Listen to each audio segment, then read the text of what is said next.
What a match! What a match!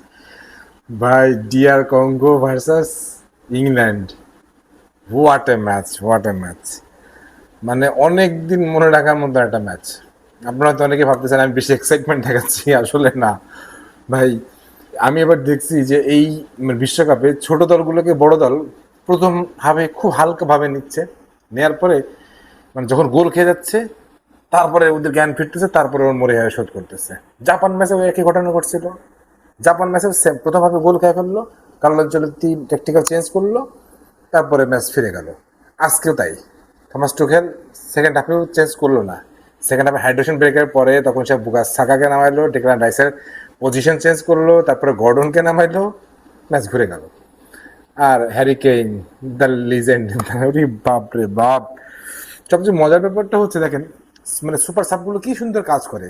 সাকা এই দিক থেকে যখন অপারেট করতেছে রাইট উইং থেকে, তখন ডেকলান রাইস তার পজিশন চেঞ্জ করে চলে আসছে সাকাকে মানে ঠিক সাপ্লাই দেওয়ার জন্য। আর ওদিকে গর্ডন লেফট উইংয়ে যখন অপারেট করতেছে, মজার ব্যাপারটা দেখেন, গর্ডন নাইমাই কিন্তু দুইটা অ্যাসিস্ট করছে, দুইটাই গর্ডনের অ্যাসিস্ট, এবং দুইজনে কিন্তু সাব।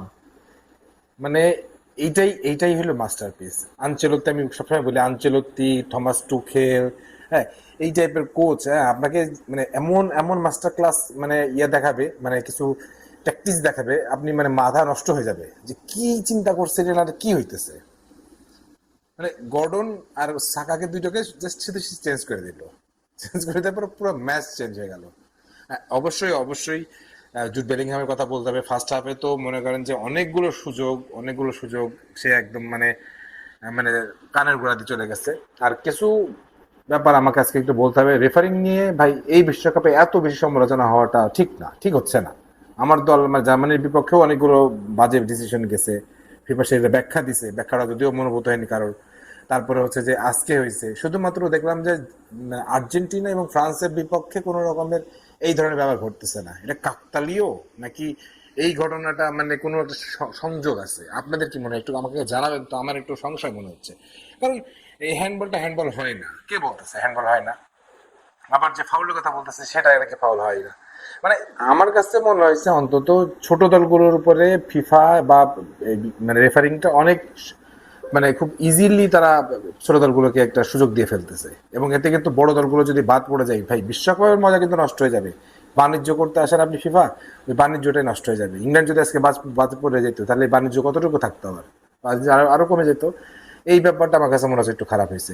আর আজকের এই ম্যাচটা দেখা আমার শুধু মানে একটা জিনিস মনে হচ্ছিল যে কামব্যাক তো আমরা সাধারণত মানে ক্লাবগুলোতে দেখি, কামব্যাক তো দেখি, ইয়র্গেন ক্লপের কামব্যাক দেখছি, তারপর হচ্ছে আপনার হোসে মরিনোর কামব্যাক দেখছি, কামব্যাক কিং হচ্ছে কার্লো আনচেলত্তি দেখছি, সে ব্রাজিল দলে দেখাই দিল।